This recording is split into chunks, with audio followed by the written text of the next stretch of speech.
Hello guys, in this video I'm going to show you where to find the help section on the Babbel application. But first of all, I just want to mention, please don't forget to subscribe to our channel, because at 100,000 subscribers we are going to show you our YouTube revenue statistics and growth strategy, how to make money online. So let's jump into it. First of all, open the application on your device.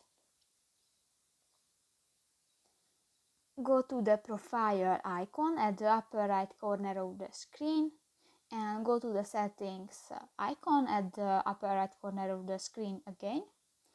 At the left side on the screen you can find the help button.